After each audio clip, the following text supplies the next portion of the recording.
And here, Recording in progress. and here we go.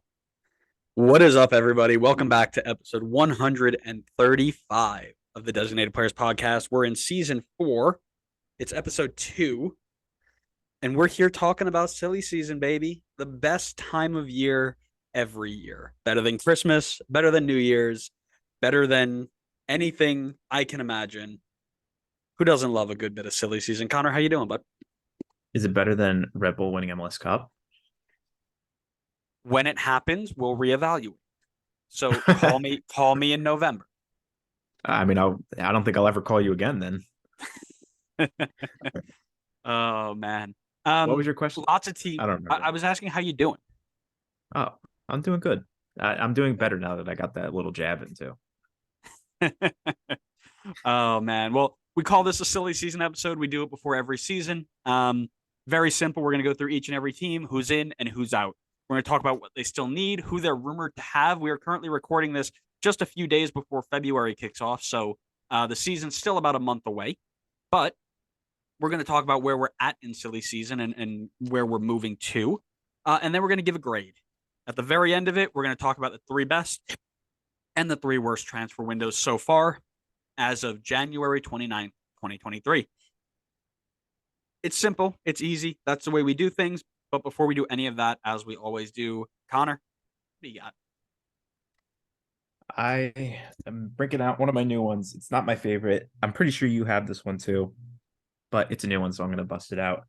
The Seattle Sounders MLS Cup scarf. I don't know what year this is, to be honest with you. 2019. It says it right there. 2019. Okay. Yeah. Yeah, it says it there. Is It's that the not my one with the? sorry. I was gonna say I if was I gonna had to say rate it on a scarves TikTok, I would give it like a 5 out of 10. that is pretty much exactly where I put mine. Do you want to know why? You should already know why, Why? considering you watch all. I've watched a few of them, That's good. not all of them. Look at the badge, that the Seattle Sounders badge on that scarf. It's like minuscule. You barely. It took me a while to figure out whose scarf it was because it's like the size of my pinky compared to everything else, and it doesn't say like Seattle Sounders MLS Cup champ. It just says MLS Cup champ. So if you look at that, you don't know anything about like the 2019 MLS Cup. You don't know whose it is. You have to like scrounge around for it. Not a fan, Yeah, especially because Red Bull probably should have won that one too. it's also not their colors really, so that's also a little Right. misleading. Although I don't know if is this really anybody's colors? Like a black and gray? I don't think so. Not really. Yeah. So it's not too bad, but it's okay. I myself am keeping it on theme to what we're talking about today.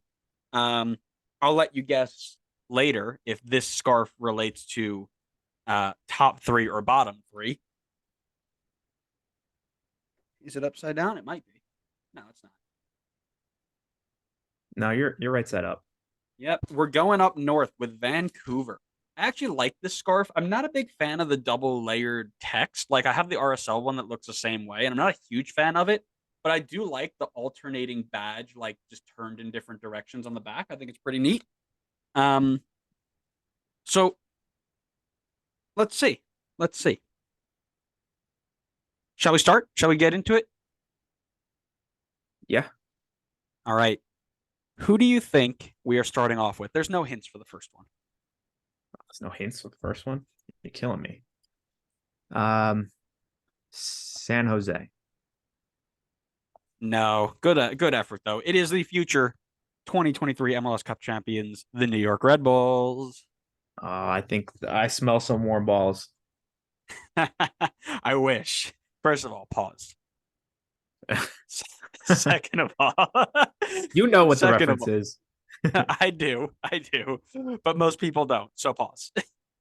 Um, let's talk Red Bull. Red Bull coming in. Corey Burke in free agency. 3 homegrown players, including Peter Stroud, a very highly ranked attacking midfielder. Brother of Jared Stroud, funny enough. A couple of left back depth options at homegrown as well. We've brought back Elias Manuel from Gremio in a permanent transfer. Kyle Duncan is back on loan yet again.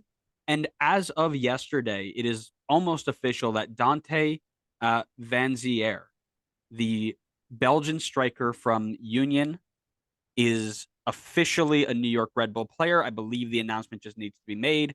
Um, on the way out, some big names out. Omar Sow, one of the striker options that we thought was going to be the next guy, has been transferred out. Aaron Long, of course, into LAFC. Caden Clark goes back on loan, and Jake LaCava taken in the expansion draft.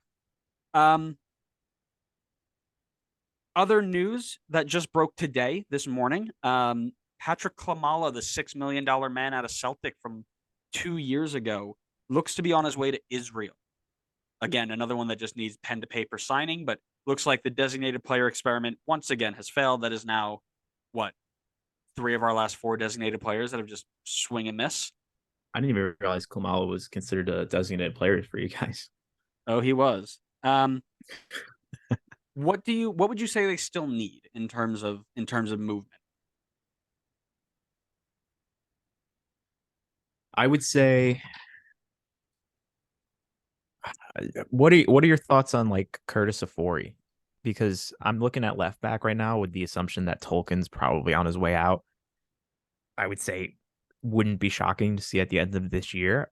And outside of Tolkien, he's the only other one listed on transfer market at left back. So I would say Yes. maybe someone next in line for Tolkien. Like I don't know if Afori's ready to be the next guy up. I mean, you would know better than I would, but that's kind of where I'm looking. Like Yeah, fullback, the maybe even right back too. Dylan Niels is the only right back on roster. so Kyle Duncan is still technically a Oh yeah. rumor, I so forgot that they. he's through Yeah, the door. Um, that makes sense. Curtis Afori is the most of the two. So Jaden Reed is the other one that came in that can play as a left winger or a left back, which worked good in the 3 or 5 back that we use. Curtis Afori is the closest MLS ready homegrown that we have in the defensive back. Um, so he probably could step in and do it. I wouldn't mind seeing some depth there, but I also would like to see some center back depth as well. Um, Not a ton of options there once Aaron Long went over across the country there. So you've got Reyes and Nealis who are going to be your two go-to guys. Would like to have some options maybe if we're going to go for a three that we don't have to stick Dylan Nealis at center back. Um, Yeah, Other I than mean that, you still have Hassan and Dom as well. yeah, he ever since FC Cincinnati took him, he was kind of eh after that. So Are there you are trying to options. insinuate that FCC ruined him? I am absolutely. If he didn't take him, he would have grown in Red Bull too and would have been the next Aaron Long. Shots Um, fired. Enemies of the yeah. pod, Cincinnati. Enemies of the pod. Nobody is safe. Um, I think I enjoy the way that this Red Bull team is going.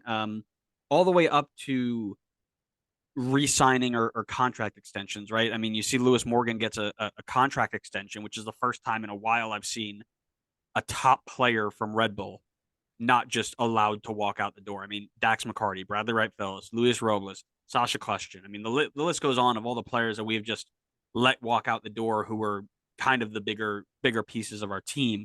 This is the first time I've seen somebody who's put up good numbers that wasn't either immediately sold or just let to walk. So really excited about that.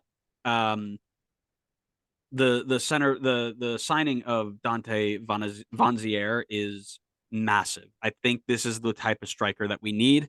Klimala was not clinical enough at Celtic. He wasn't proven.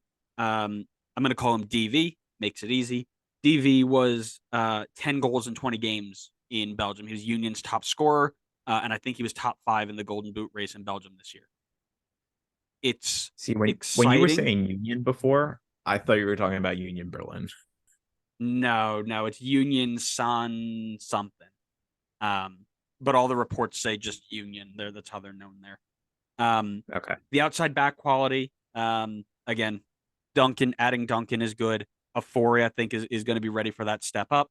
Um, and of course, Tolkien's still here. I know we're talking about him moving.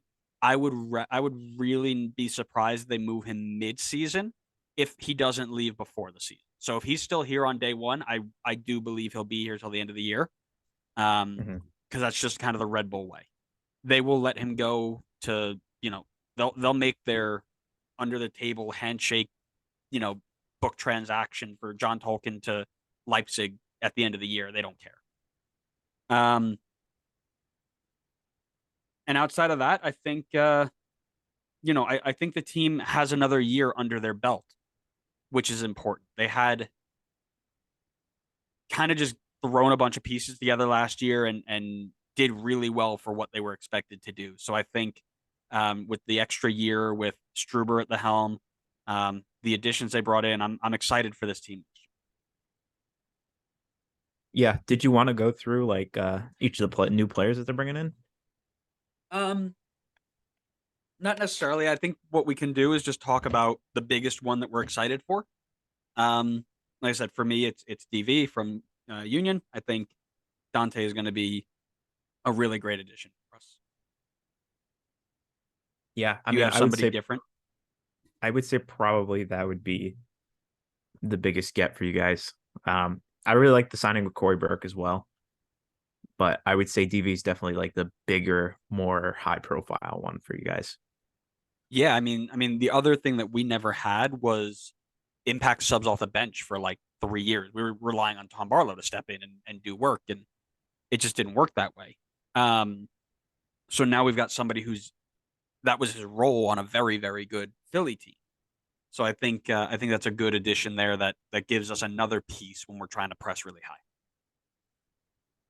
Yeah, I would say overall it's been like a pretty average window. I don't think there's been teams in this window that have busted out some way bigger signings, but I don't think Red Bull really did anything bad in their window. Like I think they kind of stocked up in the areas they needed to, and um, already had a pretty strong base to begin with. I mean, I think this is a team that's going to compete for the playoffs again. Not to jump into like deep dive territory, but Yeah. Give me a grade then. Grade them on a letter scale.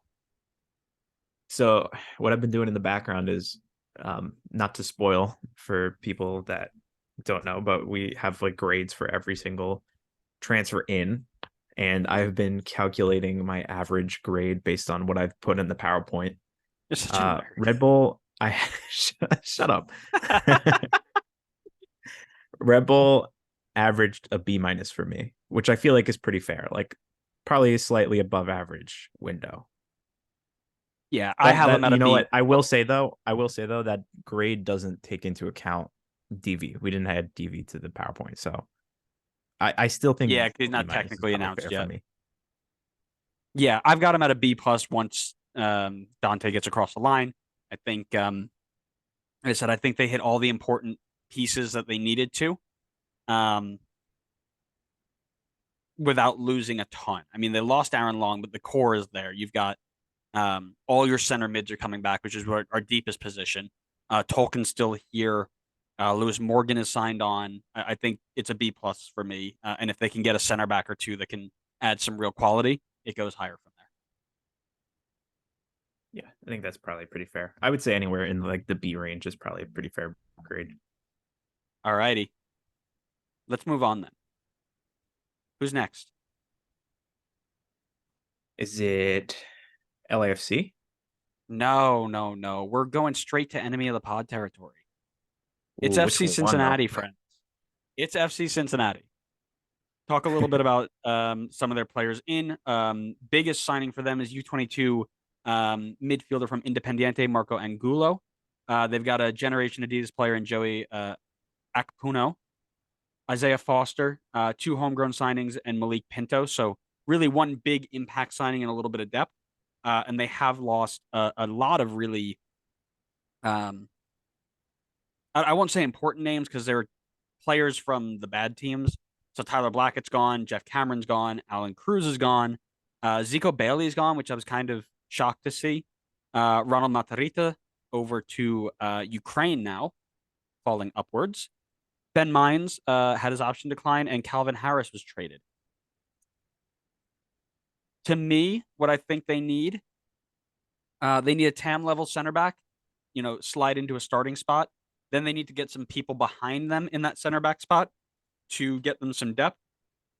And they need a starting level outside back, which is in the works right now. They are rumored to Santiago Arias, a right back, a Colombian right back that played for PSV for the longest time. So talk to me about their window. Talk to me about what you think of some of the moves they made. Are they being aggressive enough? What do you think? I don't think FCC really needed to go and completely rearrange the team. I think we saw last year was a huge jump up for them. I think they have a really good core, especially in the attack with Brenner, Vasquez, and Lucci. All of them still here. I don't think any of them would leave mid-season. I mean, the only one that I can think of is maybe Brenner, but I don't think so. I feel like these guys will be here for the full season. That attack's going to stay extremely strong. I don't think that was a fluke. They beefed up the midfield with Nuobodo, and then I really think the back line is just where they need to work on. I like that they brought in Miazga. That was last season, though. I would like to see them kind of continue to build on the back line because honestly, they look kind of thin there at the moment. And even the starting level, I don't love the starting level quality they have. I think it's kind of like it's Miazga, Hagland, not really too much behind them. Right back is Powell and Gaddis, and then I don't see anybody listed as a left back. So definitely would like to see them work on the back line to really solidify this team for me to be like a serious contender team. Which is the same thing that they went through last season, right? It was their team was fantastic going forward, but going backwards, you're like, goodness me, what are we looking Yeah, at here? they fully embraced MLS 4.0. And we love it, and we love it. Raymond Gaddis can slide into that left back spot, and I believe Arias has played on both sides as well. Um, the other thing that they can do is turn it into a kind of like a three back with more of a winger than a wing back, and throw Barreal out there, or any of the wingers that they've brought in. So there's things that they can do with it.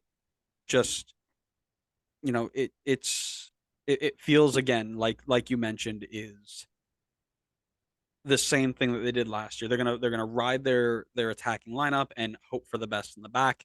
Um, I got them at a C plus. They did a good job so far of keeping together that front three. Again, there's rumors for Vasquez, there's rumors for Brenner, there's rumors for Lucci. Everybody wants them. So if they can keep them together, they'll be okay. But they're non-existent in the back line. They've got two average right backs, like you mentioned, four center backs, only one at a starting quality, in my opinion. Zero left backs. So again, the focus point is going to be the back line. How can I beef it up before we get into the season? Yeah. Yeah. I also have them at a C plus, mainly for the signing of Marco Angulo.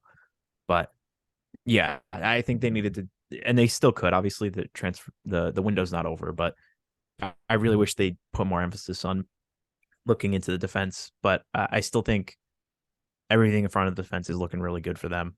I'd like to just see them kind of almost like Toronto's build. Like they built the attack, they got it solidified, and now Toronto went in this window and kind of solidified things at the back. I want to see FCC do the same thing, so hopefully they do. But as of right now, I'll give them a C plus as well. All righty, let's go. Let's go across the coast then. Tell me who's next. Across the coast, Portland. Close. It's RSL. So RSL, with one designated player spot still available, have re-signed second best center back in the league, Marcelo Silva. Yeah, that's a That's the throwback for somebody propaganda who if has I've it. ever heard If you haven't seen the last episode, go watch it. You'll understand that reference. Two generation Adidas players in Elijah Paul and Bertrand Jacqueson. Two homegrown players and Carlos Andres Gomez from Millonarios. They've lost Nick Beasler, Johan Kappelhoff, Tate Smith, Bobby Wood, Sergio Cordova, and Aaron Herrera. Tell me what they need. Please hold. I'm pulling them up. Very professional of you to be prepared. I was filling out my spreadsheet for them. I got to get my average grade. Oh God. Um, so I don't know if they'll end up moving guys around and maybe somebody else will end up playing this position. But I'm looking at right back. That seems to be pretty open right now. I don't see anybody other than Bodie Hidalgo on the roster there. Um, I would say striker is definitely a position of need for them, considering they lost Cordova, and I think he was, and maybe this is up for debate, but I think he was probably their strongest striker last year. I don't know. I didn't follow RSL enough to remember, but I would say I would like to see them get a striker. Rubio Rubin, I think, is fine, but I feel like they could go bigger there. Yeah. I've got them needing a TAM level right back, a guy who comes in much like Sergio Arias, like we talked about before, who comes in and immediately holds that spot down. Um, I also see them with that DP slot. They've got to go get a 6, an 8, or a 10. One of the two, or one of the three, because I look at this center mid group right now, and they're strong. Like Pablo Ruiz is good, Ojeda's good, Krylik coming off an injury. Um, that's that's your starting three there. Lawful was good last year, not DP quality good. Scott Caldwell's a good secondary player, and that's about the level of their CM crew. So I'd love to see them use that DP slot on a true number 8, number 10, or use it and go get somebody to fill in your winger spot. Because I think what will happen is you'll see Anderson Julio move into that striker role now that Cordova's gone. I think they used him there more frequently. Um, or Jefferson Savarino might jump in there. One of the two. So um, they can go out and get themselves a really big name wide player and utilize somebody as maybe like a false nine or something like that. But that DP slot needs to be used. They can't go another season just barely creeping into the playoffs again with the way that the West has improved this year. Yeah, I mean, not to sound too much like a hater, but I think they were kind of based on the way that they set up that roster last year. Feels lucky that they were able to make the playoffs. Not to say that they weren't quality enough last year to make it, but I feel like on paper there were just a lot more stronger teams than RSL, and I think if you're not going to utilize all your designated player spots, I just don't know if you're going to have the quality to win, especially with the way that teams are building like LAFC and Toronto. Like I can't see this RSL team being good enough to like knock them off and win cup or supporter shield. I think they have to be more ambitious. Get them, RSL fans. Get them. I really like RSL. I want them to do well, and I think they have a couple of good players to build around. But I would love for them to go for some more like big name guys. Like No, if you have I that don't. open spot, then go for it. Use it. Yeah, I don't disagree. Like I said, they got Silva back. It's good. GA signings always have high potential and usually pan out, which is why I've included them by name. Um, Gomez from Millonarios gives them another attacking option. I think again just kind of opens it up a little bit. Um, the center of park is my worry, right? Ruiz is good. Ojeda's got the potential. Lawfulson had a good year one. Luna looks like he's got the potential to be the guy, but when you've got that open DP slot, you can bring somebody in to teach him a little bit and move forward. I'm very excited to watch Diego Luna. We'll talk about that in our deep dives as a player to watch, but I've got him at a C right now. I think there's still more that they can do. I don't think they've really hurt themselves. They didn't lose a ton of massive players, just kind of in the front and Herrera, but I don't think they've absolutely ruined themselves so far. Yeah, I have them at a so my spreadsheet gives them a B minus. I think I want to go C plus. C plus or B minus. Honestly, I'm okay with either or. I don't think they've had a bad window.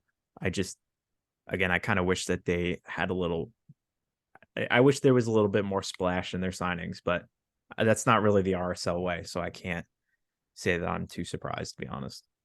For somebody who works with numbers a lot, it's kind of crazy that you're making this assumption without even factoring in grades for people who have left.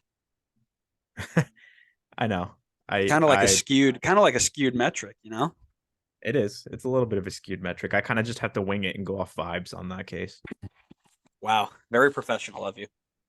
Yeah, I mean, I only bring professionalism to this podcast. All right, let's move on then. Let's go up north. Minnesota? No, no. We're not even talking about them. Who's We're going above? to Toronto, baby. Oh boy, It's here we go. Toronto season. Um, really like the way that they have turned this around. I had to change a few things before we started recording because they had made some big moves right as we were preparing. But players in Thomas Romero, Jonathan Osorio comes back in free agency, Victor Vasquez in the reentry draft, Matt Hedges in free agency, Adama Diamande is back in MLS with Bob Bradley. Raul Petretta, an outside back from Turkey, and Sean Johnson in free agency. Very exciting. Like the moves that they have made just kind of give you that like, ooh, this is going to be a fun one.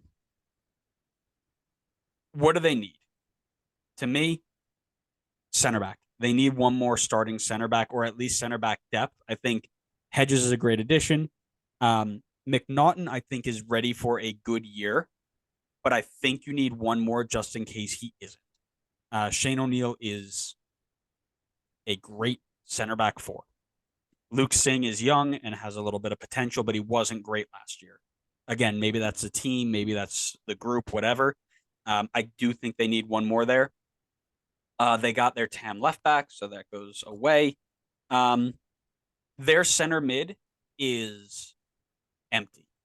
You've got Osorio, you got Mark Anthony Kaye, you got Michael Brown, and that's it. So you're going to want to go in and get a true either number 6, a true number 10, if that's the way you're going to play.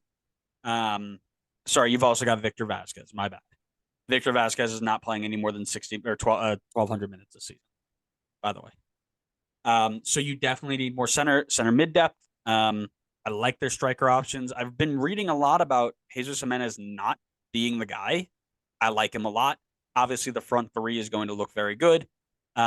It's just a matter of getting deeper. So you need a little bit more depth in the midfield, and a little more depth in the center back role for me. What about you? Yeah, 100%. Having only really like 3 true central midfielders on the team. Well, granted, I think all 3 are definitely quality enough players. Definitely need some more depth there because if one guy goes down, then you're really struggling there in terms of who's the next guy up. Yeah, I would say they kind of checked their box on the left back spot. I would agree with you on center back. I really like the addition of Hedges, but I would like to see them get somebody else, which basically to fill the role that you had said. Like if McNaughton is not up to task, I think this team is too win now to kind of let McNaughton go through like the growing pains. I think they need someone to be the next guy up to slide right in there and be able to take this team to that championship level that they have built this team to be. Because the way that they have signed people last season and then this season, they have to be competing for championships now. So I completely agree. I think they should look for another center back and definitely some midfield depth. Yeah, I think you make a great point there. This team was so bad for so long. They finally got good. People started buying players. They finally started making an actual team. They can't go back to the basement of the East. They just can't. They're not ready. They don't deserve it. So, No, and they won't go back to the basement, but like the guys that they signed age wise, this is a win now team. Sean Johnson's 33, Hedges is 32, Insigne is 31. Bradley's 35, Bernadeschi's 28, Jimenez is 29. Like this team has to win now. This isn't a team to build for the future. yeah, that's an awesome point. Um, I've got him at a C plus here. Because of that midfield depth. I think they've done very, very well bringing in a starting goalkeeper that's going to hold it down, getting that left back spot sorted out. Their starting 11 is great. It's the what happens if one person goes down, one person gets called into national team duty while we're playing. What is this team going to look like if one of those midfielders or one of those center backs goes down? So they've still got work to do, but they're moving in the right direction. My guess is your fans there are probably going to want to see a striker come in as well. I don't think they need it, but you know, they've got one. When I check, they have one DP slot left, so you could be seeing a big one here come soon. Yeah. I got them at a B plus. I think they've had a really strong window. I love that they brought back Jonathan Osorio. I think they did really well to bring in Matt Hedges and Sean Johnson to beef up the defense and bring in guys that perform well in the league. This isn't bringing in Carlos Salcedo, who may or may not be able to transition into the league, which we obviously saw didn't work out. Now you're bringing in guys who are tried and tested in this league and can do well. So I really like that they beefed up the defense with guys who are proven, and then also addressed some other spots as well with like bringing in Petretta as well in the left back spot, bringing in Dio to give some striker competition, and bringing back some veteran leadership like Victor Vasquez as well. So I still think there's a little bit of room to grow in terms of the window, like we said, with getting a couple more depth signings. But overall, I would say still a really strong window for them. Yeah, one of the things we didn't do is talk about the players they lost because I skipped over it and missed it. They lost to Chara in the expansion or the re-entry draft. Chris Mavinga's gone. Alex Bono's gone. Daniil Henry is gone. Nabello Kello is gone. Quentin Westberg's gone. Aro Jr., Luca Petrasso, Domenico Crescito retired and then signed with Genoa. Basically got himself Something out like of the that. contract so he can go back to Italy. Jacob Schaffelberg. So not losing a ton of massive pieces either. I mean, Mavinga was on the downswing. Bono and Westberg both weren't doing it. Daniil Henry was probably a okay one. Nabello Kello had a future, but wasn't doing it at the time. Aro Jr. was good in 2017, dropped off. Luca Petrasso had potential as a forward, not as a defender, which is where they were using him. Crescito clearly didn't want to be there, so let's get rid of him. And Schaffelberg, we've talked about him multiple times last year. So they're not really losing a ton either. They just need to go and get one or two more impact players before they're at that competing level. Yeah, honestly, I think they lost mainly depth on their team, and I don't even think they got.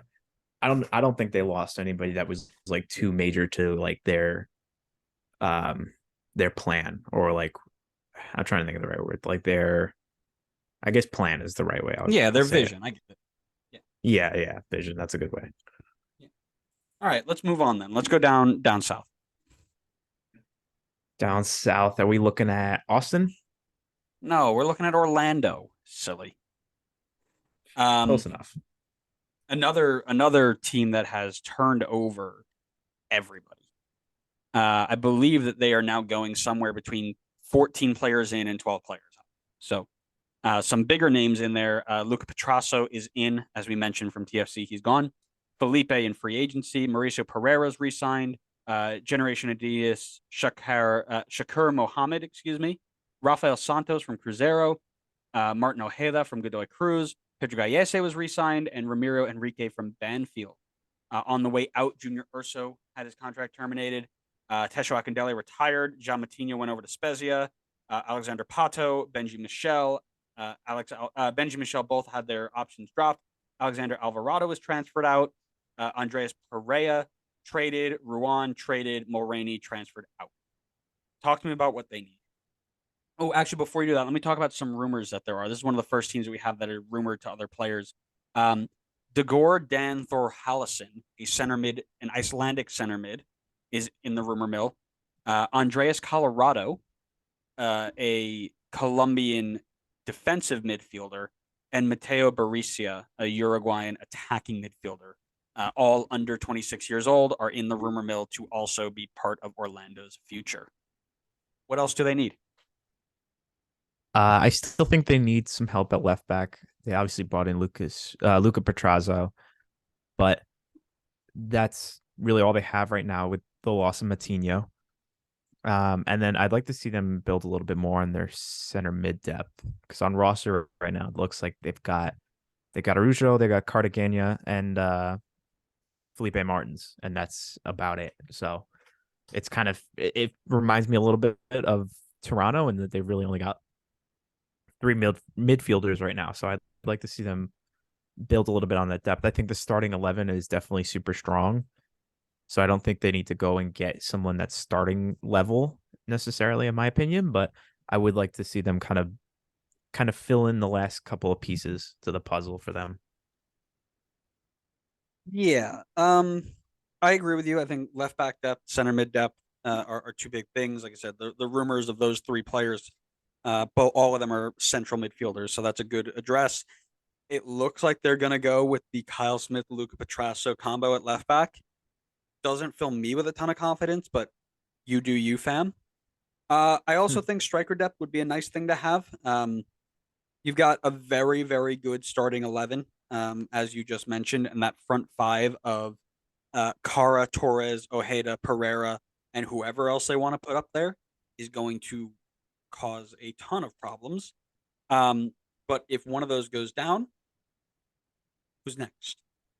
And really, the only person they've got on that list is Jacqueline. So, would like to see a little bit of striker depth as well. You do have, I thought you had Nico Giacchini. Did he leave?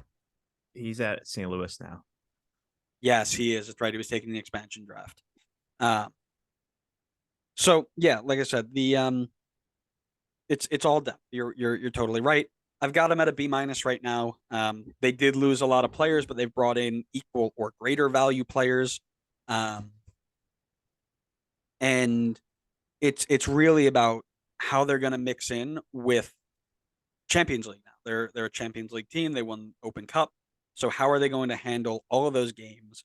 Are they going to be that one team that makes a Champions League, comes back the next year, and is bottom of the league? Pareja's got a lot of work to do on making sure that they can handle that. So we'll see.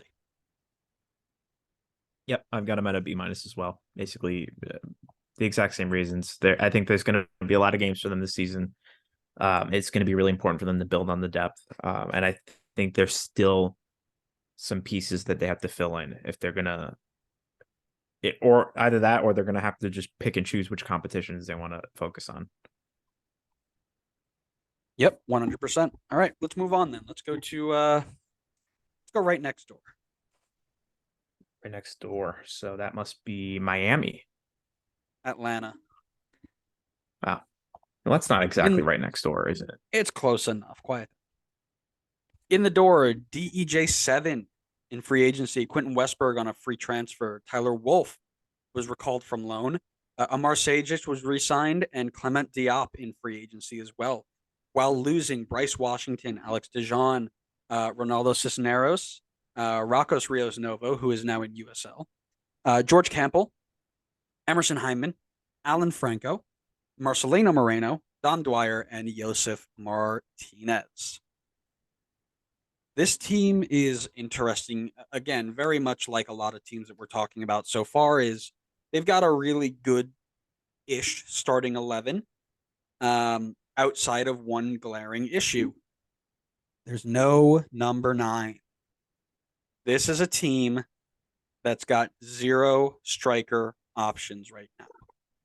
That being said, they are in the rumor mill to try and hijack a transfer of Georgios Giacomakis.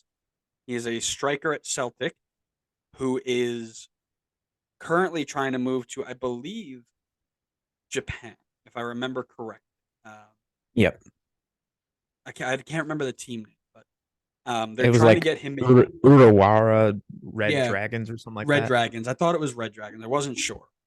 Um, but they're trying to hijack that move. $5 million, I think they're trying to spend for the guy, which would fix a lot of what they're doing. But right now, that and some center back depth would be helpful for this side. You've got Miles Robinson coming off that massive injury, uh, Huerta, who is very, very good. Then you got Efren Morales and Noah Cobb, and maybe Andrew Gutman if you want to do it in a three back. But you really should get one or two more players of performance quality in that role as well. What do you think? Yeah, definitely. Center back wise, with Franco leaving, really leaves it pretty shorthanded. And don't forget, Miles Robinson's coming back from a very serious injury, so no idea what he's going to look like, at least at the start. I would have definitely liked to see them do a bit more there. Yeah, striker obviously is a giant glaring hole at the moment, and it would be fantastic if they got that deal across the line. I would hope maybe they can, but if not, that's definitely going to be a huge question mark for this team going into the season. I would think in that case we'd have to go with Jackson Conway up top at the moment. And then I would actually like to see, I think we have good talent on paper in the midfield, but I feel like a lot of these guys have been underperforming. Like Alonso's obviously coming back from a very like another big injury at 37. Rossetto just hasn't really been up to par. I feel like Santi Sosa's been a little disappointing. Ibarra as well. Like I think Sadic has honestly been one of our better center mids, and the names and the transfer market values are there in the midfield, but I wish we kind of revamped it a bit because it just that midfield has not been the same since we lost Nagby. Yeah, I very much agree. Sorry, I'm looking down here. Unfortunately, this alert came after we spoke about them. Red Bull are we talk about Red Bull needing center back depth. They are now linked to a 21-year-old Colombian center back. So there's your center back depth. Go Red Bull. There you Um, go. They must be listening live. they are. They are. They have to know. Yeah. Again, if you're sticking with that same shape, right? Mosquera on one side, Araujo on the other, with Almada at 10, Franco Ibarra and Rossetto or Sajic, whoever it may be, with Brooks Lennon, Andrew Gutman, Puerta, Robinson at full health, and any one of those goalkeepers, my guess is Guzan, if he's healthy, he's going to be number one, obviously, is good. But you're right, the underperformance of certain players that should be better is what kills you. So um, I've got them at a C minus right now because they haven't gotten that striker across the line. You gotten rid of Moreno, you gotten rid of Franco, you gotten rid of Josef, and the replacements haven't been there. Bocanegra, we already know, is walking a tight line in Atlanta with his poor handling of player movement. Um, he is, I think he's on his last stride. If he doesn't replace Josef properly and this team finishes out of the playoffs again, he's gone. So he's got to get this one right. No, he should have been gone by now already. No disagreements. Yeah, I would.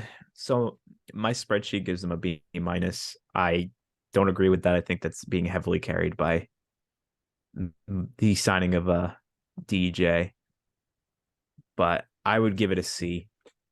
I really don't like the turnover in the players that we lost.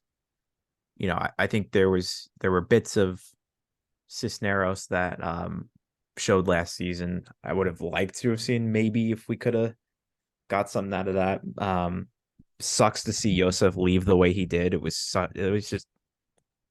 just felt like such bad terms. Like obviously, I don't think there was.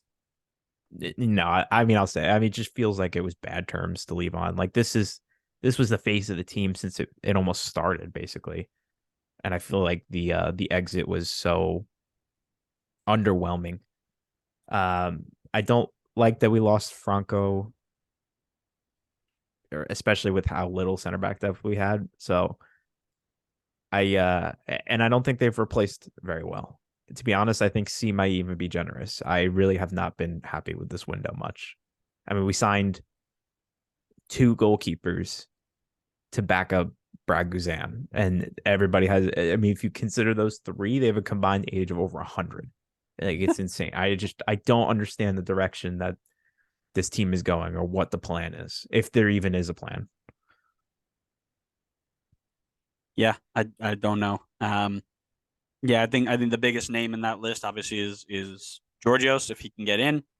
But other than that, there's nothing really that jumps off the page to me. So I think we move on. Let's go to one of the last two teams in the league last year. What does it mean? You have to interpret. DC. No, last two teams standing. We're in Philly. Mm, This should be a quick tricky. one.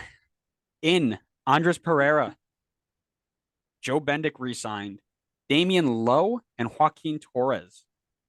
Three of the four transfers they brought in so far, intra-league trades. On the way out, Corey Burke, Cole Turner, Paxton Aronson, and Matt Freese to NYC.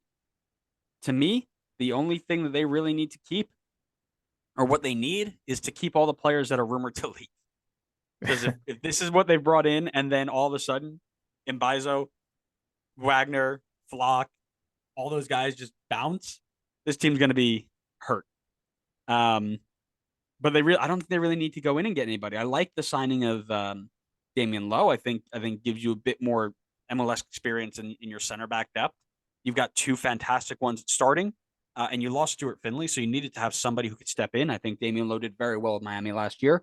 Don't really understand the Torres move. I think it's probably to replace Burke as a super sub because they don't play with wide players, and Torres is not really a great number 10. He was okay at the spot, but he was better on the wings. So um, don't quite get it yet. We'll see how it fits in. But again, haven't lost a ton of massive talent. I mean, Paxton Aronson is gone, but he didn't even get a ton of time. He was more of a sub guy.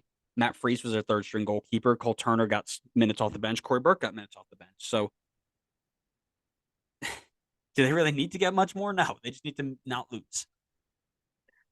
Yeah, I would say this team on paper looks insane, I gotta say. And this feels different than like when we said it about Columbus a couple years ago when that team Yeah. also looked insane on paper, except 95% of this team has proven that they're actually like insanely good in this league, and can play together. And then I feel like they just bolstered it with like even more depth. Like I love the trade for Andres Perea. He just seems like a guy who's got like good potential, and if any team is going to get the potential out of him, it's Philly. So I love bringing him in. I completely agree. Damian Lowe is a fantastic guy to bring in, either for depth or if they want to play three at the back. I would say, honestly, the only thing I can think of as potentially something they would need to get is maybe like a left back to just kind of like prepare for when Wagner leaves, because I feel like he's probably out the door after the season. I don't know who the next man up is in that case. They ran with Matt Real and Anton Sorensen, during the COVID times, and at that time they were 18 and 21, and they held their own. So I think they're prepared. Again, this is a great structure about Philly is that even if they lose that big name, they've got somebody from the youth system that's ready to just step right in. So, um, again, this team is going to make another run this year. Oh, But 100%. but no international signings. They brought in Odada last season as a defensive midfield buffer. But other than that, this is a team that's average age is like 23, 24. And maybe 24, 25 if you want to scale it up that way. But then they're going to run for it again. Grade doesn't matter. I mean, Philly don't do anything ever in the offseason, and they still go out and have a great year. I'll give it a B. Yeah, I gave it a B as well. I don't think they did anything remotely wrong in the offseason. I think they only got stronger, but obviously other teams have brought in more to like bolster their team. So I I wouldn't say it's an A, despite the fact that I think they didn't do anything wrong in the offseason. Correct. All right, let's move on. Let's go back up north. Is it Minnesota this time? No, told you we're not talking about Oh, enemies of the okay. pod. That bad. Don't get spoken. Okay. Um, we're going to Montreal. George Campbell's in on a trade. Pantemis is re-signed. Aaron Herrera's in on trade. Victor Wanyama's re-signed, and a Greek central attacking mid, Ilias Iliadis, is in the door. Out, of course, Montreal had the massive exile this year. Jordy Mihailovic is gone. Alistair Johnston's gone. Ismail Kone's gone. Now Joaquin Torres is gone. And then you've got some other ones. Gabriel Corbo, his loan expired. Sebastian Breza wasn't picked up. Bjorn Johnson's gone. Thomas Geraldo's gone. And Zorhan Basong. Talk to me about what they need. So I would say fullbacks. I obviously Aaron Herrera is a fantastic get for them. And ZBG is, in my opinion, at least starter quality for Montreal. But that's all I see on the roster right now is just those two at fullback, like at all. So definitely need some depth. I guess it'll depend on if they decide if they want to play one of Herrera or ZBG on the left as to whether or not they need like another starter quality, but they at least need to bring in more people at all. And then I would say essentially a Jordy replacement, like a number 10. I don't see anybody on the roster right now that jumps out to me as, next in line, I'll call it, for the number 10 role. They got good money in the offseason. They should respend it and, kind of recycle and look for the next Jordy that they can build up and sell on. So I would say those are the two that jump out to me right now. Yeah. This team's only got one designated player signed. They've got 2 spots open plus U22 spots and things like that. So this team needs a designated player level striker and a designated player level 8-10. They also need a proper left back. I agree with you. I don't think you want to flex somebody and force them to play on the wrong side. So go out and get somebody who can do that. Iliadis is a TAM level cam, and he didn't really impress in the numbers that I was seeing online. I think you got to go out and you need to spend this DP money. You've got money from Kone. You've got money from Jordy. You got money from Johnston. You have to spend it. You cannot let all those players go and then sit on. Which moves me into their grade. I give them a C right now because there's still time to fix what they've done. But if you go the rest of the window, you start on February 25th, you go out there and you don't have a replacement for any of those, you're at an F. Like, this is the worst window you could have had. Maybe not. I'll say D because Herrera is a good signing. Because you have replaced one of them. But you need to go out and spend this money. So go. I will say I'll give them a C plus. I like a lot of what they did in the window. I just think there's a lot more work still to do. I think they did well to capitalize on their top players. I like that they brought in, I really like the signing of Aaron Herrera. I like that they brought back Pantemis and Wanyama. Bringing in George Campbell is a pretty good move as well. But yeah, there's still a lot of work to be done. And there's a big opportunity for them to really bolster that team. Like you said, there's designated player spots, U22 spots, like capitalize, use it. You cashed in, now use that money, reinvest it. Yeah, 100%. It just bothers me a little bit when teams like this have that much, Chicago's on this list, San Jose's on this list, where you have these openings and you're just twiddling your thumbs. Now, I know they're not actually doing that. I know they're out there looking and working, but it just bothers me when it feels like there's nothing getting done. There's no rumors, there's no nothing, So, everything's bigger in this state. Austin.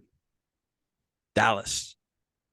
Ah, It's a good effort. I mean, I give you props, but got the state right. I would hope so. Maybe everything's bigger in Kentucky. I don't know. There are a couple things bigger in Kentucky. Giovanni Jesus, an outside back from Cruzeiro. Amet Korcha from, I believe, Croatia. Jose Mulato from the second team, but made permanent from Colombia.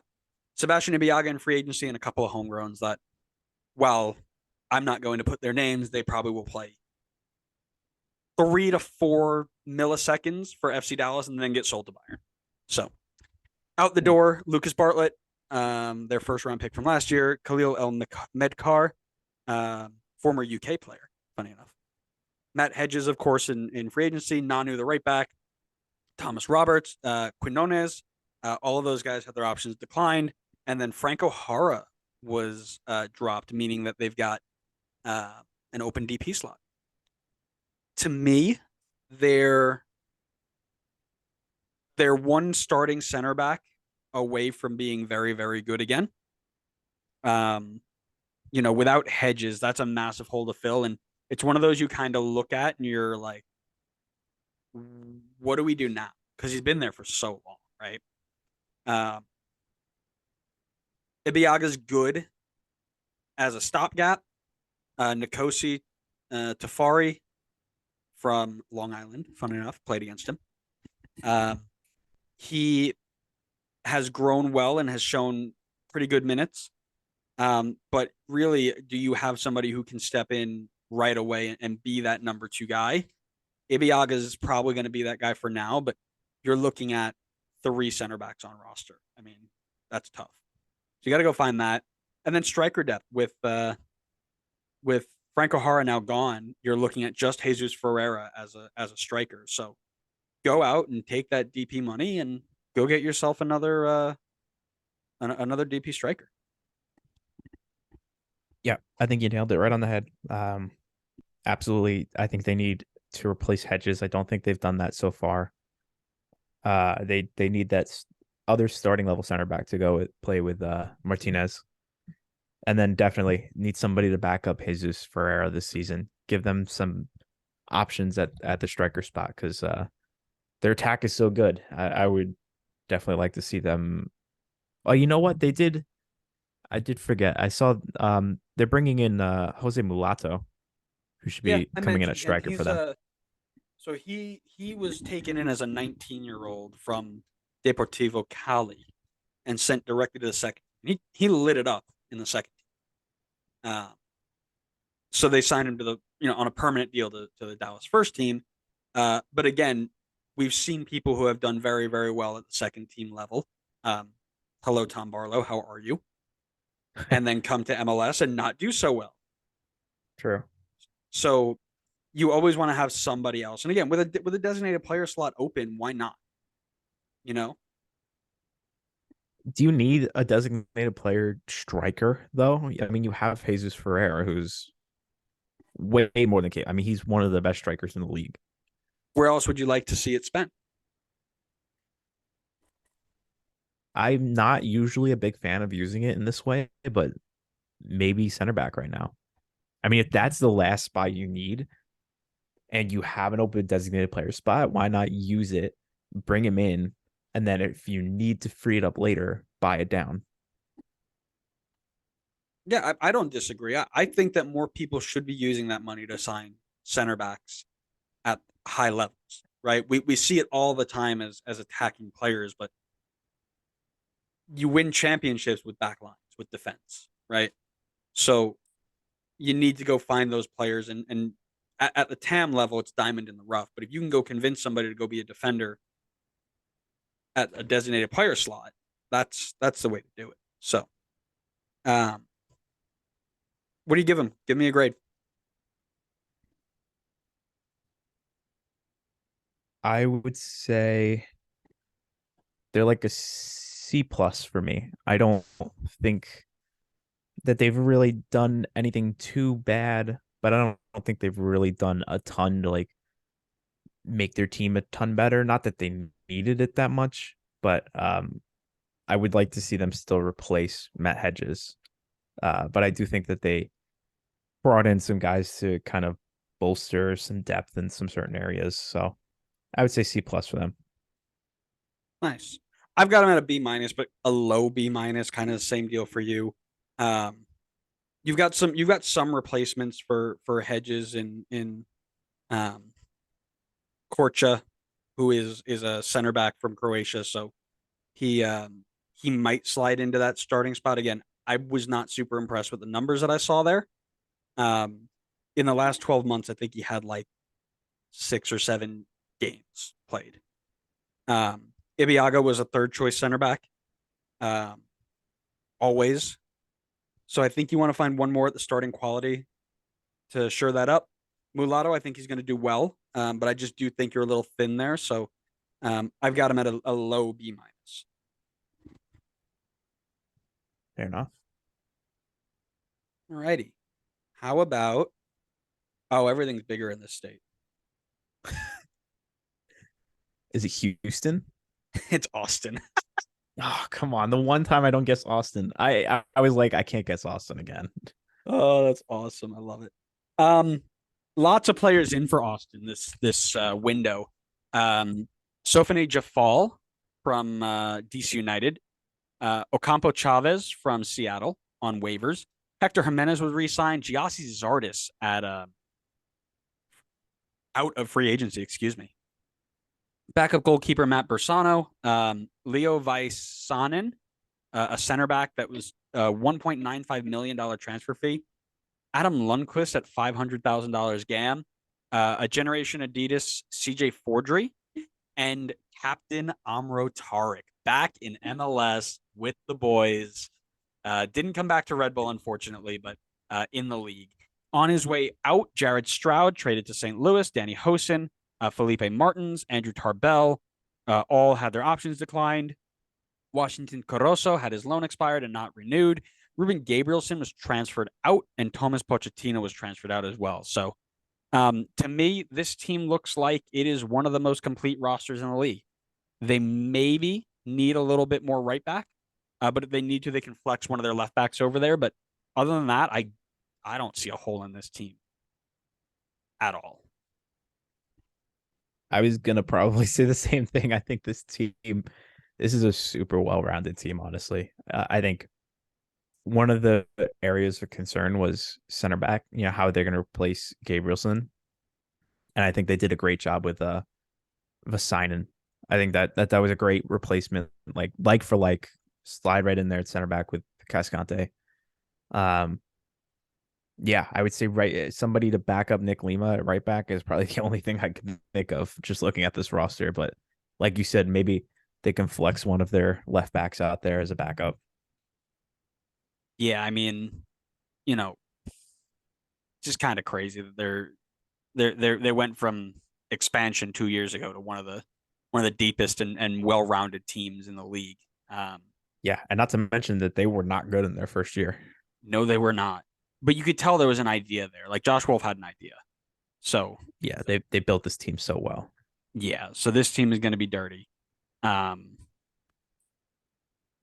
give it an A minus. Like I think this is one of the best transfer windows anybody's had. I mean, bringing in Zardes in free agency is great. Um, I don't like Adam Lundqvist, but his numbers say that he is going to do well. Vaisanen to replace Gabrielson. Again, they had success with the Scandinavian center back income. So hopefully he can replicate that. But if not, you've got Amar Tarek to slide in there. Romagna is still there. Kip Keller is still there. And Cascante as well. So you're looking at a team that is now super deep and really lost Jared Stroud, who was depth player, Danny Hosen hurt, Felipe Martins depth, Andrew Tarbell backup, Corozo was on a loan, Gabrielson was the only real big loss. Pochettino never panned out. I mean, this team just got stronger and stronger and stronger. I'm not spoiling anything, but get ready for 2023. I've got big predictions for them. Ooh, okay. Bottom of the West. Yikes. Get him, Austin fans. Come on, I need more enemies. He's only saying that because they signed Adam Lundqvist, and he's got an agenda against him. I will put them at a B plus. I agree. Very strong window. Very strong. I think the like for like replacement for Gabrielson, it was fantastic. Bringing in an absolutely proven striker in Giassi Zardes in another position where they could have improved. It was also fantastic. Yeah, I mean, I don't even know what's stopping me from giving them an A, to be honest with you. They did really nothing wrong. I'll change it. I'll go A minus. A minus. Good. Um, let's just move on because there's not much to say. They're great. It's going to be a lot of fun. We'll talk more about them in the deep dive. Let's go back up north. Minnesota. Correct. I was not going to let that happen again twice. Um, so players in Cam Dunbar from LA, Joseph Rosales was made permanent, Clint Irwin in free agency, Zarek Valentin in free agency, Daniil Henry off of waivers, a super draft pick, and Michael Marquez from, I believe he was playing in Finland. That seems like a Finnish name. On the way out, Azil Jackson to St. Louis. I think one of their bigger losses is Azil Jackson. Um, Abu Danladi, Ja'Cory Hayes, Nico Hansen, O'Neill Fisher, Tyler Miller, Justin McMaster, Romain Metenier, Callum Montgomery, and Jonathan Gonzalez. Rumors for this team, another team with some rumors right now. Miguel Tapias, a center back from Pachuca, is rumored to be in communications, as well as Jae Sung Cho, a striker from South Korea who had an absolute, if I remember correctly, an absolute worldie of a World Cup.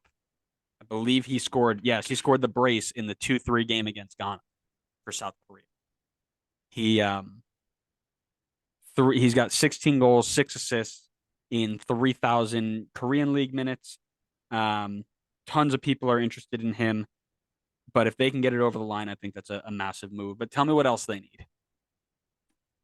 I would like to see them get a left back. I don't love Kamar Lawrence there. I think he has not nearly been the same player as when he was at Red Bull.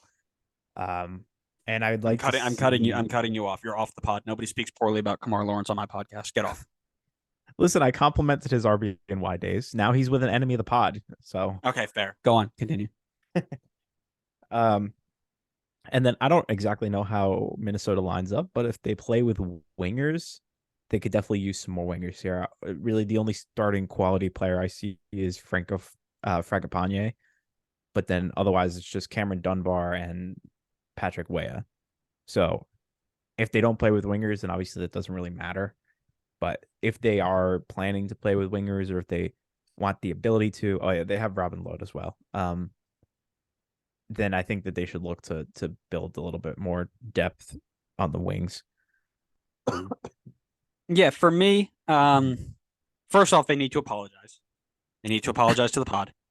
And maybe we take you off enemy status. But they also really they just need Cho to be confirmed, right? If you can get this striker over the line, I think you now have almost everybody you would need for a great team. You got Dane St. Clair. Daniil Henry slides into a Minnesota team with either Boxall or if DeBasi is healthy, I think maybe a little bit more center back depth would be nice. But even Kamar Lawrence can slide in there if you need him to. Zarek Valentin will take over that right back spot with Kamar Lawrence on the other side. Kevin Arriaga is still in there. Dotson's coming back from injury. Joe Rosales, Will Trapp. And then you're looking at, Reynoso possibly in the attacking. Maybe if they think they might want to win, they might play him as an attacking midfielder. I don't know. Fragapane is still in there. I would like to see Patrick Weah get healthy and get a ton of minutes. I think he's got a lot of potential.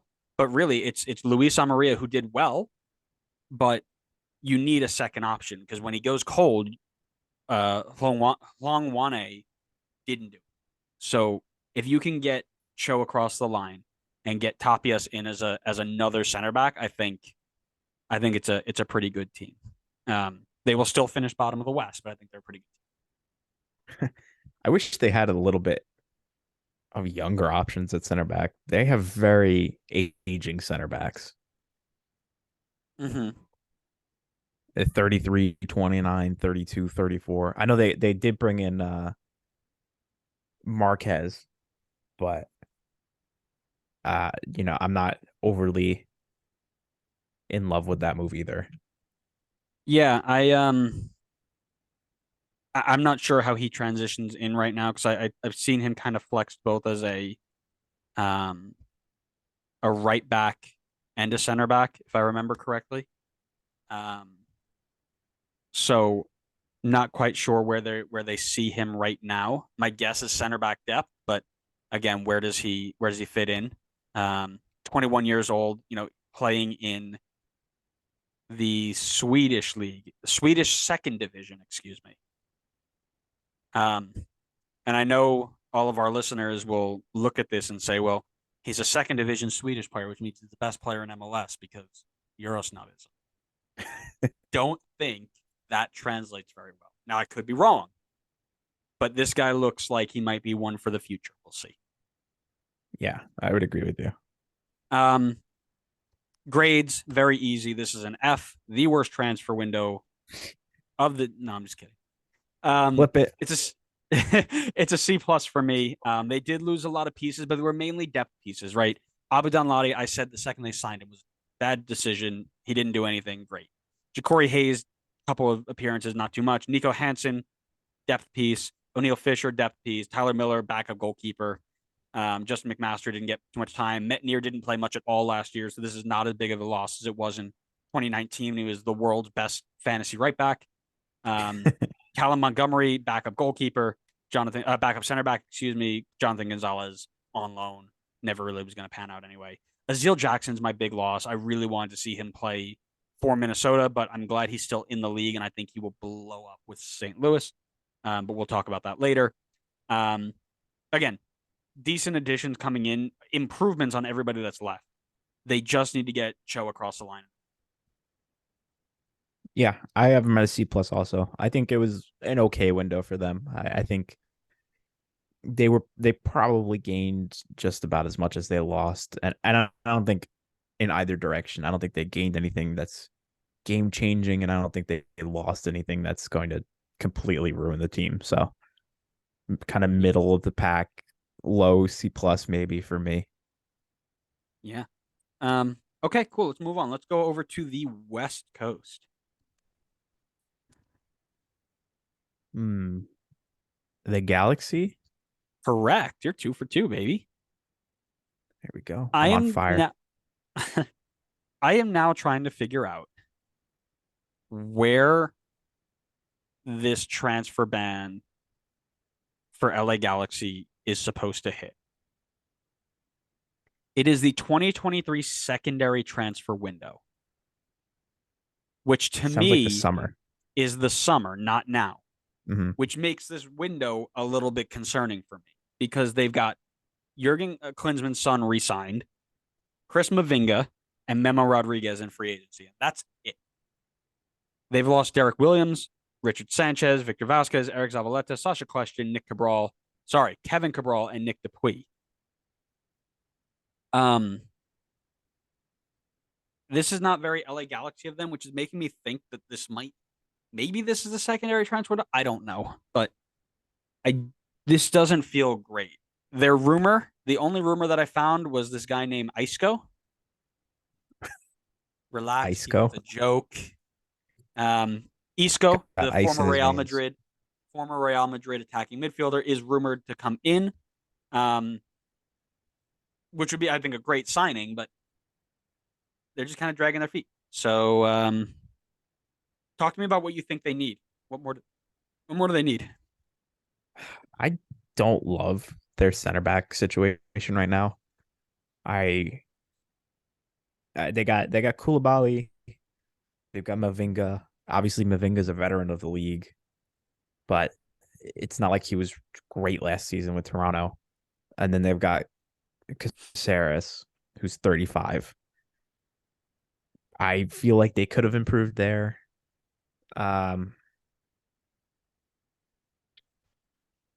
They got a pretty strong midfield, I would say.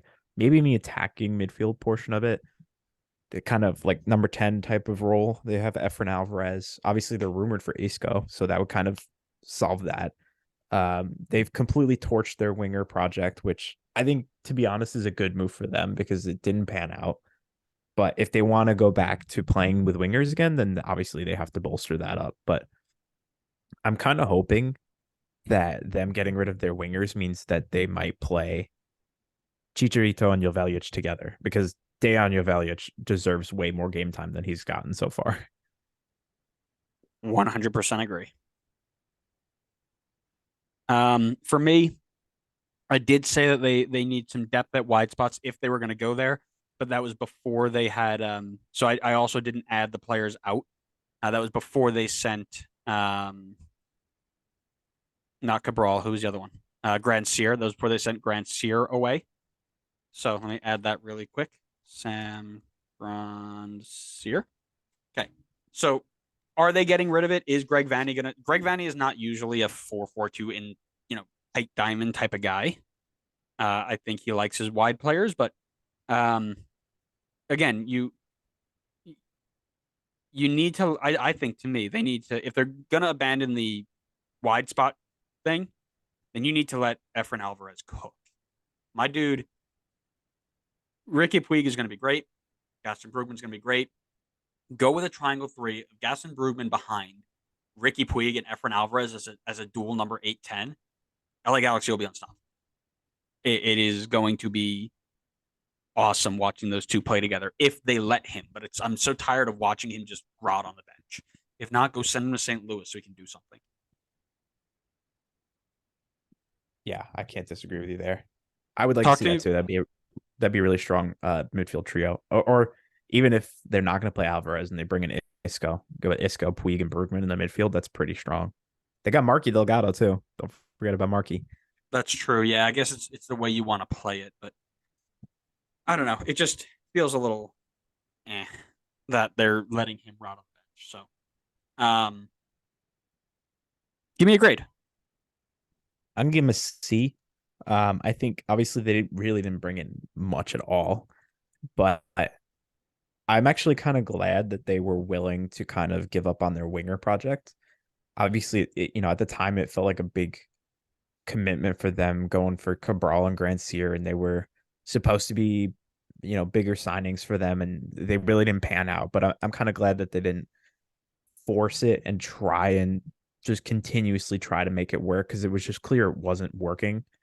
So I'm kind of, giving them a benefit there that they were willing to move on from that. And that they got good money for Cabral, surprisingly, if I remember right, which was, I don't know how they did that, but yeah, I would say otherwise they lost like, a few aging depth players, but yeah, again, they really didn't bring much in. So I kind of have them bang at a C. I got them at a C minus.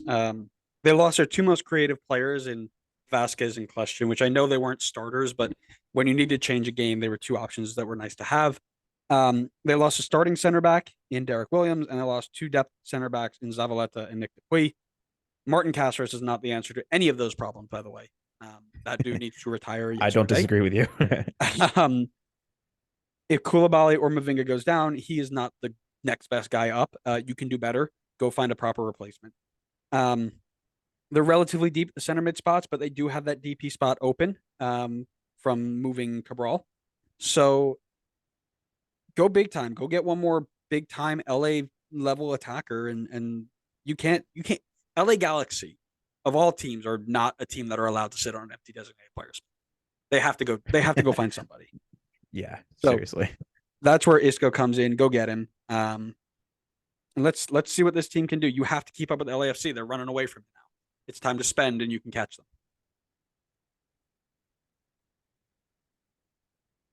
Probably.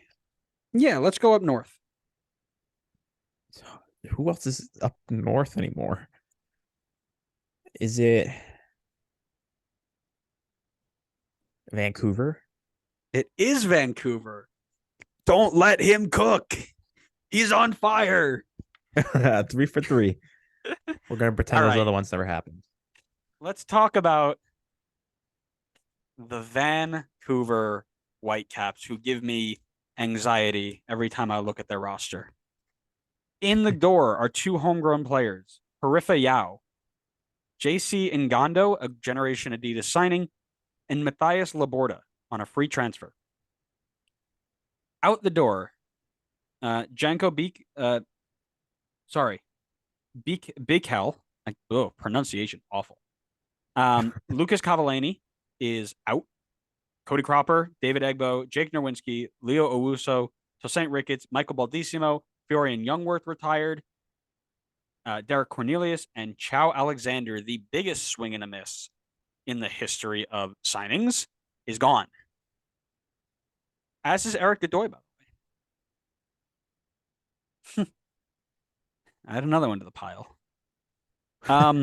They are rumored to a striker named Ty Barabo, a center forward from Austria's Wolfsberger AC, and a Japanese goalkeeper who is 5'10" tall. What do they need on my side? They need a TAM level center back that can come in and basically start instantly. Veselinovic is good. I think he's got a good future ahead of him. Javian Brown's more of a right back than a center back, and that's even then you're looking at Karifa Yao as center back. So need some help there. If you're going to use Gressel advanced, I don't think they are, but if you are, I'm thinking maybe some right back depth as well. Right now, you're just looking at Tristan Blackman and or Javian Brown. Again, it depends on where you want to play him. And finally, you got a DP slot. Go get a DP number 9. I don't think Ty Barabo is a DP number 9, but Toronto or Vancouver have done crazier things. Please tell me what you think. I kind of wish they would have done a bit more in this goalkeeper spot. I'm not overly convinced with Hasal yet, and I kind of wish they had somebody who was there to challenge him if he didn't kind of live up to the potential. I mean, right now on roster, there's just other young, like Vancouver 2 people on the team.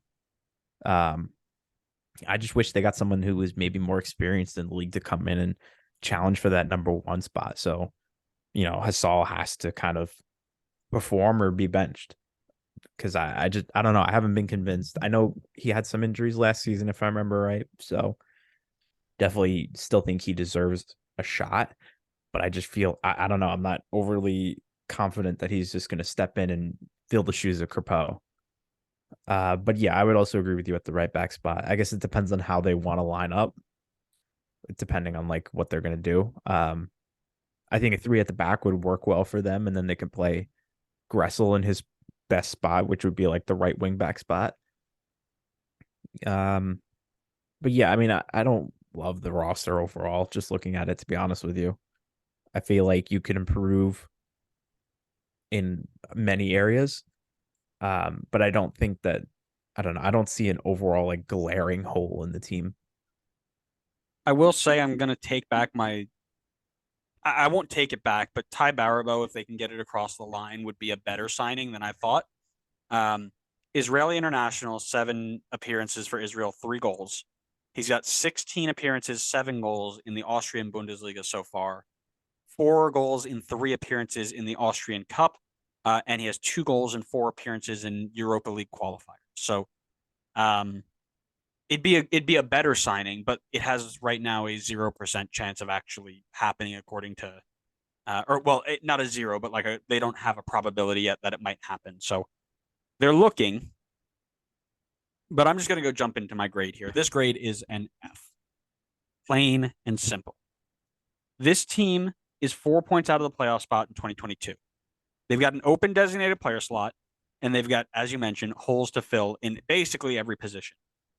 And your biggest signings with a month before the season is 1 MLS guy with minimal experience, 3 rookies, and Laborda.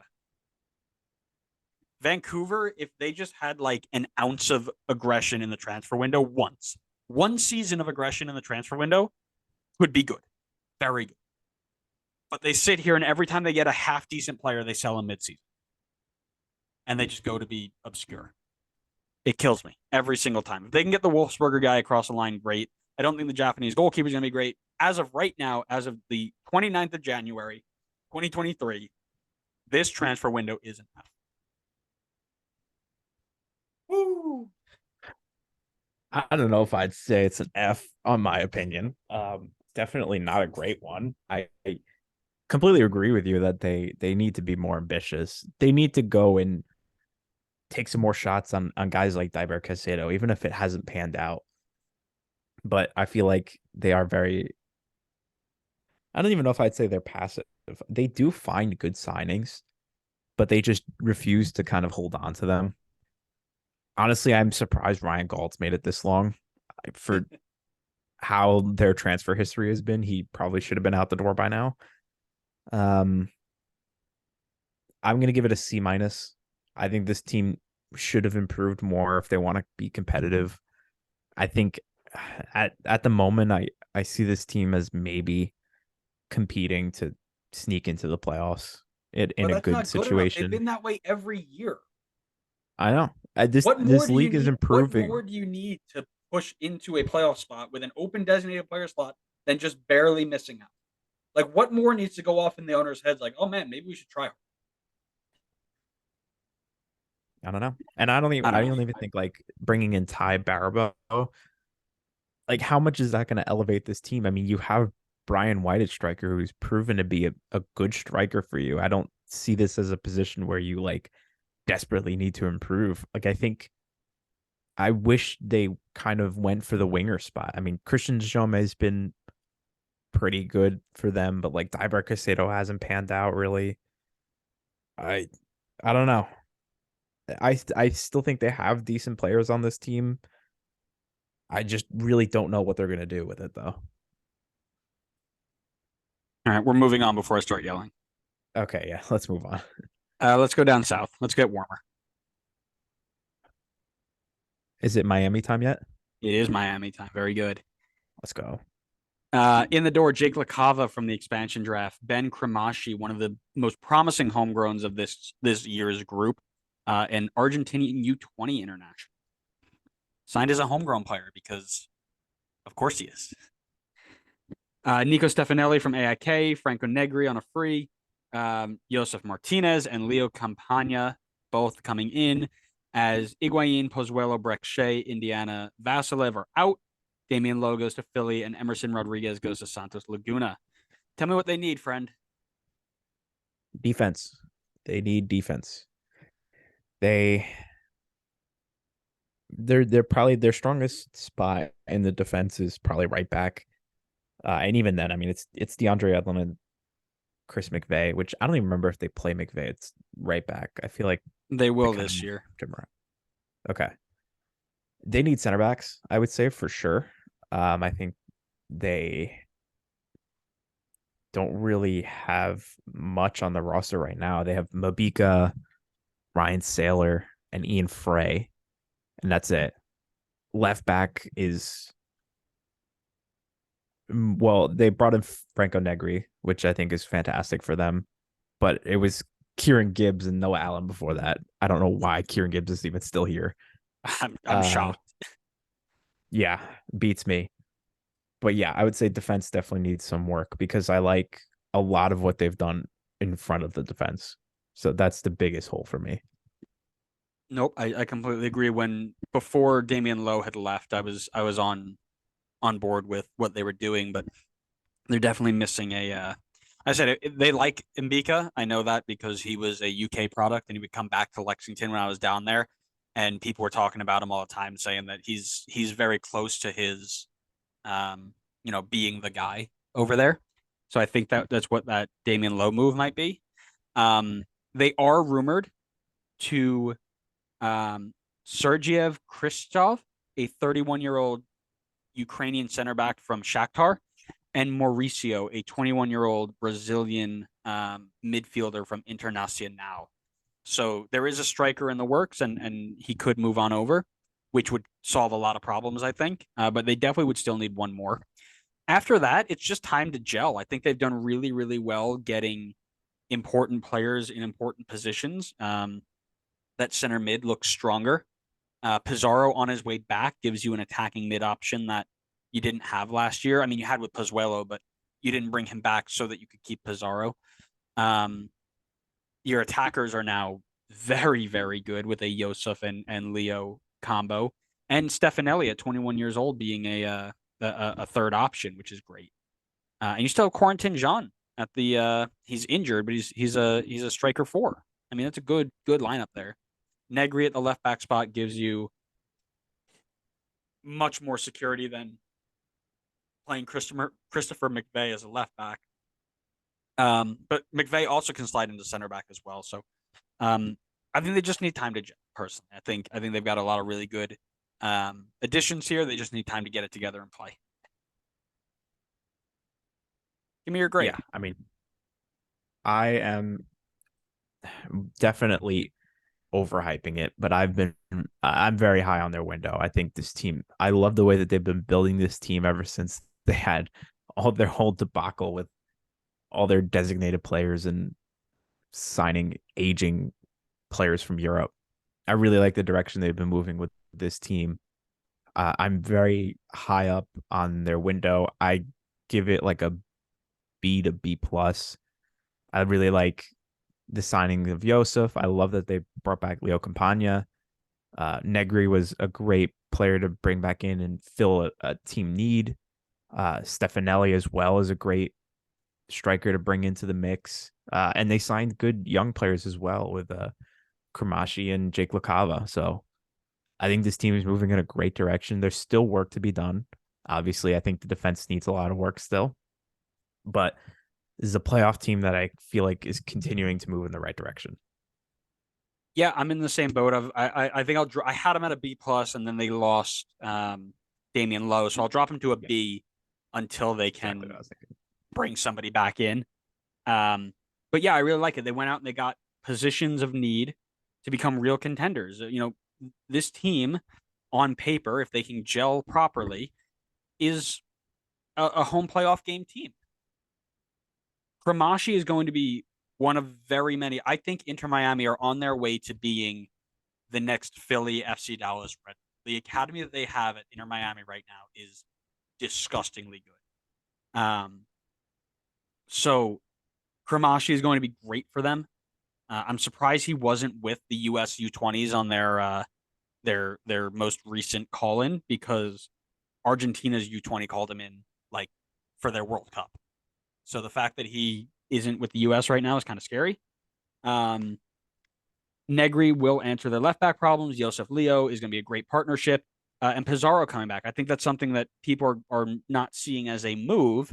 You know, it wasn't a transfer, but it's a loan ending that's coming back that is going to make this team better.